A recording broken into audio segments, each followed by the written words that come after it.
Salut à tous! En préparant une vidéo sur les retraites pour notre site Osons Comprendre, on a trouvé une vraie bombe qu'on va partager avec vous. On s'est rendu compte qu'aujourd'hui, en 2020, un pauvre sur 4 meurt avant sa retraite. Ça veut dire qu'il n'en profitera pas un seul jour, il ne touchera jamais un seul centime.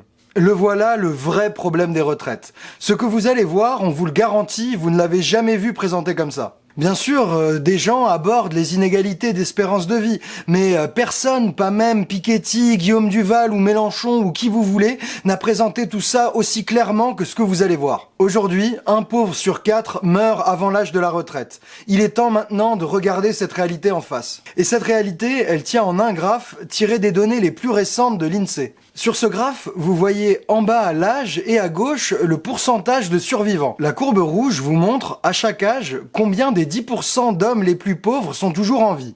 La courbe verte montre la même chose mais pour les 10% d'hommes les plus riches. Ce graphe, il est méga instructif pour réfléchir aux retraites. Pourquoi ? Parce qu'il nous montre qui n'a pas survécu jusqu'à l'âge de la retraite, qui s'est tué au boulot, qui n'a pas fini le jeu. On voit qu'à 62 ans, l'âge légal actuel pour partir à la retraite, les hommes les plus riches, ils sont encore 95% à être en vie. Par contre, les hommes les plus pauvres, il n'en reste plus que 76%. Autrement dit, un homme pauvre sur 4 est mort avant 62 ans. Il ne touchera donc jamais un seul centime de sa retraite. Et pour bien voir à quel point c'est énorme, regardons à quel âge un homme riche sur 4 est décédé.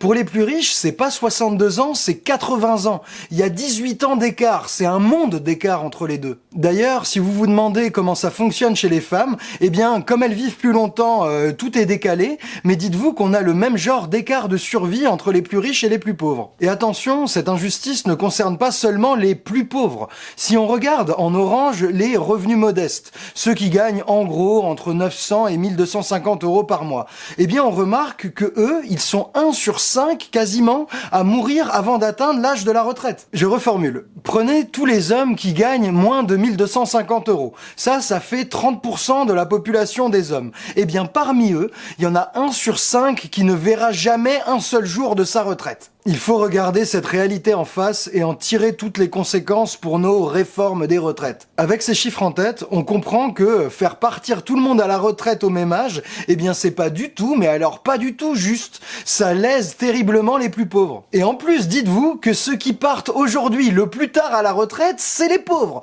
Donc c'est la double peine pour eux. Et, cerise sur le cercueil, cette réalité qui fait mal, elle ne s'améliore pas.